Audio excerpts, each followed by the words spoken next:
Welcome to the Future of Education. I'm Michael Horn. Excited to be joined today by Joel Kupperstein, the Senior Vice President of Curriculum Management at Age of Learning. And if Age of Learning doesn't mean anything to you, it's they're the folks behind ABCmouse in particular, which, Joel, you'll have to correct me if I'm wrong, but I think it's like the most downloaded set of apps for education for early learners up to I think you go up to like age 8 or something like there, and then you have another set of apps for the next group that goes up to age 13. And I knew you all as sort of the guys that figured out how to break through what is a very crowded marketplace of educational apps and get a ton of downloads and a lot of usage. But I'm excited to talk to you, Joel, because what I've come to learn about Age of Learning is that you all put a ton of investment behind the instructional design, being in accordance with the learning science, really making sure that there's academic gains for the individuals on your platform. So first, welcome. And I'd love you to dive in first. For those that don't know, I gave my quick intro of Age of Learning. Just give folks a bit of an orientation of who you all are and what you do and who you serve. Sure. Thanks, Michael. It's great to be here. Really excited to talk to you. Everything you said about Age of Learning and ABCmouse is right. You know, we serve kids in ABCmouse ages 2 to 8 and sometimes even younger than that. And we think really hard about how to manage engagement in the use case that we develop for. So knowing that kids have lots of choices, we want them to spend their time with us, and we want everything that they do to be purposeful and to be driven toward learning outcomes for them. So whether it's inside, the metagame part of the experience, where they're exploring those parts of the product, or whether it's part of the more concentrated learning experiences, everything is purposeful, and that's really important to us. My team, for example, is composed entirely of educators. So we all come from the classroom. I come from the classroom. It's all I ever wanted to be when I was a kid, was an elementary school teacher. And it's great to be part of an organization that is as dedicated to doing that the right way as Age of Learning is. It's awesome to hear, and frankly, that your title exists and that you all put so much into it is I think a pretty powerful testament. Talk to us first before we get into the questions that I'm dying to talk to. You all started as really consumer app, I think, but you're actually in schools a lot now, working alongside teachers and helping them serve students. Just talk about the different use cases in which the range of products you all have get used. Yeah, definitely. So ABCmouse is primarily a consumer product where we do a subscription business with families and caregivers. We have always made it available for free to individual teachers to download and use. And it's really all about reach and access. We want to make sure that as many kids as possible are able to use the content that we have inside ABCmouse, and our commitment to teachers, educators, administrators, caregivers, parents, and families is what drives us every single day. So that's a really important thing for us. And it will continue to be. That's always part of our mission. So so schools are a big part of what we do, and making sure that we stay in touch with how things are changing. And we know that there's a lot of that going on right now. Yeah, so let's get into the changing part of this, because COVID ripped through society. A lot of schools are still virtual. I think over 80%, last I saw, of students have at least all or some of their instruction now virtually. There's been pods, there have been a variety of arrangements of what that virtual learning looks like. Mm-hmm. But as you step back from all of that, because that's sort of the choreography in some sense of learning, right? But how you serve those individuals when they're learning online is really important. Can you sort of up-level us a little bit and extract, like, what should we be looking for around good, sound online learning experiences for these young learners who, in many cases, we're hearing from Zoom and so forth, like they're struggling, right, when that's the environment. So give us some broad principles of how to think about how to serve these learners digitally. Yeah, for sure. I think back to March and April and how the entire educational system was blindsided by COVID. And as a former classroom teacher, that's where my heart is. I can imagine, but not nearly as real as a lot of folks out there, how challenging that was. This may be a kind of a goofy analogy, but I thought, if I gave somebody who'd never driven a car before a car and said, hey, go drive this, they'd bump into some stuff and they'd have a little trouble. And if they came back to me and I said to them, 4 months later, we're going to do this again, and you can practice all you want between now and then, they'd probably do a little bit better. And I think that's what we're seeing, is that districts around the country are in better shape now. I think they have started to see the power of educational technology in ways that maybe they didn't before. And these are the things that I hope stick. There are a couple of things that I'm excited to see as we get into whatever a post-COVID world will look like, retain. So, for example, I see families really appreciating what teachers do and how hard their work is, and participating more. I think that's going to be a big lingering effect of this. And also, I think they're going to recognize the power of edtech as a vital tool for them, not as some kind of distant supplement to what they're doing in person, but rather a really important tool to help them deliver, evaluate, and respond to what they do with greater precision and personalization. In this industry, in the industry I've worked in for a long time, we've been dedicated to helping teachers do that with every working moment we have. And I think people more and more are seeing what that can do. And it's an exciting time for us to have that coming to light. So what are you actually seeing on the ground then? Because like you noted in the spring, I love that car analogy, by the way. I'm going to probably steal it. But but you saw a lot of teachers sort of rush to Zoom to just, deliver whole class learning over Zoom now, or a lot of worksheets and non-digital activities, or not teaching at all in some cases. Mm-hmm. What are you seeing now? Are you seeing more intentional use of edtech to deliver curriculum? Are you seeing asynchronous? Like how has this changed specifically on the ground from your vantage point? Yeah, I've been a little compulsive about gathering information about this stuff. Every time I talk to somebody somewhere, I always steer the conversation towards, how's it going where you are? How are things working out for your classroom? And I hear all kinds of stories. It just runs the gamut from places that have really grooved in and have a nice routine, working with young kids, which, can only imagine how challenging that is for them, to folks that are really still figuring it out and struggling. But it all comes from a place where every teacher wants to serve the kids that are in their classroom. That's what they have always cared about. That's why they do what they do. And then it's a matter of comfort level. I think the teachers that have had the most success with it in the districts are the ones who have been able to map technology onto the existing paradigm. When they think about the kinds of things that work for them in their classroom, they're looking for that comfort level to start with. The first step into the pool has to be, how can I continue the things that I do as a teacher that I'm successful with using technology now and being remote, and then trying to translate those into a digital medium. And of course, once you get good at that, you can start to see ways to expand that even further and to leverage the technology more. But I think it's completely reasonable for teachers to dip their toe in kind of slowly, because comfort is the biggest thing, I think, for everybody. You want to have some level of calm and normalcy to these routines. We all know that routines and structure are so important for young kids, and having these, giving teachers the opportunity to establish those is really important, and it frankly has to start with them. The most teachers are the most successful teachers are the ones who you can see are feeling comfortable with what they're doing.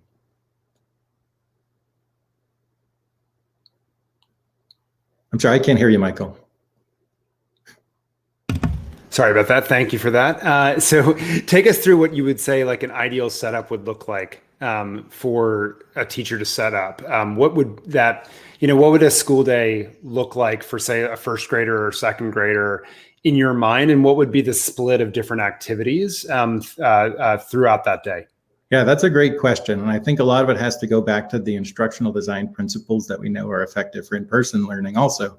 Young kids need modalities changed regularly. They need them changed very, very frequently. So good teachers will move that around. They'll let kids stand up and move around. They'll give them chances to interact with one another, which is unbelievably more challenging when you're doing this remote. So figuring out how to key into kids. Kids love it when they have an opportunity to help set the rules of engagement also, and participate in the construction of their learning environment. So keeping that going, keeping the day brisk, as opposed to having, a 5-year-old sit in front of a screen for multiple hours on end, making sure that things move pretty quickly from one activity to another. And obviously, the family is so important in helping this, because it's just it's essential for those things to go smoothly. We actually have just put out what we call My ABCmouse Classroom, which was an effort to kind of supplement and support all of this. So inside ABCmouse, you can now go into this classroom experience that does a lot of the things that I was just talking about. It provides live action teachers talking about content across the curriculum, but within the context of a meaningful theme like responsibility or community or change, and then moving kids from activity to activity, giving them opportunities to participate actively, and even offering stuff that they can do offline and in print, so that you connect that learning to when they are away from the screen. So keeping it moving is really important, and keeping kids engaged. And I also want to underscore this idea of engagement. Is so important to remember. It's not about something that's funny, and it's about persistence and motivation and curiosity, and getting kids, really excited about what comes next. And the best teachers are the ones who can do that well, and frankly, the best educational technology, which is something we obviously think a lot about too. Yeah, it's interesting hearing you to say that. Just because to riff off of it for a moment, I think it's a lot of times people just say like, well, we'll get them excited by a topic that they're already excited by, or just engagement for its own sake almost, and then forgetting the connection to the learning objective that is so critical. And I think people often forget that kids' interests are still unformed in many cases because they haven't been exposed. But the advantage of that is that it's actually, if you ask an interesting question or put forth an interesting scenario or an interesting problem or an interesting scene that is connected to the learning, you can get their interest pretty quickly if you're intentional about it. Is that something you all take advantage of? How do you think about that tension of driving with interest, driving engagement, but still accomplishing learning objectives? Something we have to our advantage in the work that we do is the fact that young kids love to learn. And if you can make something compelling, if you can make it relevant and you can connect with them, and you said it great, they're going to be excited about it. I remember as a classroom teacher, a lot of the most successful lessons I had were ones where I was really selling. I was really excited about the topic and doing everything I could to get the kids excited about the topic. And if you're skillful at that, whether it's as a teacher delivering instruction or as a designer of digital curriculum, you can get kids excited about just about anything. And it's the beauty of young kids, that joy for learning is a treasure, and it's what makes us excited about the work that we do. And it's a great thing for teachers to tap into. That's the best thing to me about this business, is working for people who love learning as much as young kids do. That's awesome. And so just to go then deeper into some of what we have seen and haven't seen, I think one of my big frustrations with a lot of the districts and teachers that have put forth things that I would say are less than inspiring, where they've sort of said, okay, well, we're going to do classroom on Zoom now, is exactly what you said earlier, that there's not that variety of modalities. It's not changing frequency. And it's also, frankly, not relying on like some really cool, not just what you guys do, but a lot of cool educational technology that is really good at moving learning outcomes, and using it intentionally in slots. So, you now are going to go learn double-digit addition. Here's a great edtech product that can introduce the concept, give you a bunch of practice, and so forth. And then we're going to come back together as a small group, or in one-on-one with the teacher, or peer-to-peer learning to break it down further, do some learning. Then maybe we come back as a whole group to create that social emotional bond and so forth. Are you, I guess first you should say, do you agree with that vision? But second, are you seeing more of that this year, where teachers are starting, and it's not just on teachers, frankly, it's on the schools, to be able to help them orchestrate that? Are you seeing more of that? Well, I think it's relatively slow, but not surprisingly slow. It's such a drastic transition. When you think about the physical classroom, what you were describing in an app world, teachers have done in the physical world forever and ever and ever, where they know the things they want to use to teach a particular topic. And like a great chef, they have their mise en place set up and they move around and grab things, and their moves are almost balletic, the way they can set up their lesson. And they know what it's going to look like for every learning objective. And the great ones know how to modify it based on what kids are getting and what they're not getting, and how to attend to specific needs of kids. But they're grooved into some of these things that they trust. We would love to be that one-stop shop for teachers at lots of levels. And we do have fantastic content for all of those, for all the subject areas. And we want to be, when they are using technology to do some of those things, where they go. We want to be their sort of, goofy as it sounds, digital mise en place for how they set up their classroom with all the great resources that we have. As someone whose wife is in the food industry, I rather like that analogy as well. But but I'm curious, because it's actually, I think you helped explain maybe what I've seen as paradoxical, which is that digital learning has been growing in schools for the last decade plus. By my estimate, before this hit, at least 15 million kids were experiencing blended learning for part of their school day in school, right? Doing some digital materials, having some control over the path and pace of that learning based on their individual needs. We then have this happen, and we sort of fall back to what feels more traditional in some sense in the standard deliver, or not deliver at all in some districts. It sounds like actually what I think you just helped explain is, yeah, because teachers lack that familiarity and sense of moves, because they're now in a foreign environment, on top of which you're having to build the parent muscle to help them engage, to be part of it in a way where parents are sort of co-educators now in a way that's not been true in the past. Am I reading that right? Where else would you amplify that? Yeah, I'd say that think about the paradigm shift for classroom teachers. I mean, you're ingrained in the way you move around your classroom and the way you think about delivering instruction, practice, and assessment to your kids. And all of a sudden, that is shifted 100% in a different direction. And that paradigm is now totally different for you. You find people are going to react in different ways and with different levels of readiness. So I think that's what we're seeing. You're seeing districts behave differently at an administrator level. You're seeing teachers at the classroom level behave differently. And I think all of that we have to receive with empathy and some patience. And I know as a parent, I'm constantly reinforcing to my own kids, hang in there. This is tough. Think about it from the teacher's point of view. And I'm really impressed and grateful for the resilience that so many teachers have shown. So that paradigm shift, it has been mammoth for teachers and for the entire education community, and it's something that we should just always keep in mind. But that's one of the reasons I'm hopeful that being forced into that way of thinking a little bit will help teachers realize, wow, look at all this stuff can do. You talked about blended learning, for example, and I think blended learning has been largely nominal. For a lot of classrooms, there's technology that sits in the back of the classroom and almost tech for tech's sake, and it isn't really plugged in. Blended learning to me means connection. It means that all of the parts of your day, all of the parts of your instruction and curriculum are stitched together really, really fluidly.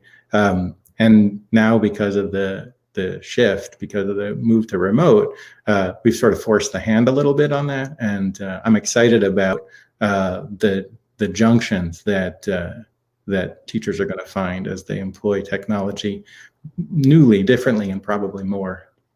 Yeah, that's a very encouraging and helpful also perspective for me to hear, because I've been frustrated, I think, in certain ways. So I appreciate that on that note as well. Shifting gears a little bit, as you speak to teachers particularly, what would you tell them as they're starting to build and look for technology, right, to help them accomplish certain objectives? You already said, step one is perhaps mapping it onto your existing paradigm, your existing curricular goals, your existing routines, as you think about what that looks in the digital world. As you're specifically, as a teacher, specifically evaluating technology products, what are the 3 or 4 things that they ought to be looking for, asking the vendor that comes before them? Yeah, so educational rigor is key. From a curriculum standpoint, from the learning objectives we're accountable for and interested in, how does this content address those? Does it do them well? Does it avoid misconceptions? Does it teach conceptual understanding, or does it just kind of gloss over the top of things? This is something that my team and I talk about every single day. Really building that into the type of experience we're trying to design. We talk about North Stars a lot. What are we trying to do? And then designing back from those. So I think teachers need to think the same way. What's their North Star? What are they trying to do? And finding technology that does that. I think they really need to think about comfort, what's going to make sense to them. Not necessarily what makes their job easy, but what makes them do what they know they need to do better. What's going to facilitate their excellence? What's going to empower them to do what they want to do with their kids? And that's also something we've been thinking a lot about lately. How do we design our experiences for teachers so that they have access to the information that's going to help them manage the blending of the art and the science of teaching. In a classroom, in a given moment, there's a ton of art at play, just kind of figuring it out and knowing it from your gut. But there's a lot of science that we can bring to bear, and we strive to help with that, to take some of the guesswork out of knowing what is really going to help kids at the right time. Okay, so let's shift then to the parents now, because the way we originally got connected was looking at all the pods popping up around the country. And regardless of whether parents have pulled their kids out of the system, as I have, and my kids are getting an outdoor education with 3 other families that we're putting together, or it's supplemental to what the district or your school is providing, parents are engaged in a way that they haven't been before. In many cases, that means pulling for edtech products. They're probably not thinking at the level of educational rigor or learning objectives or things like that.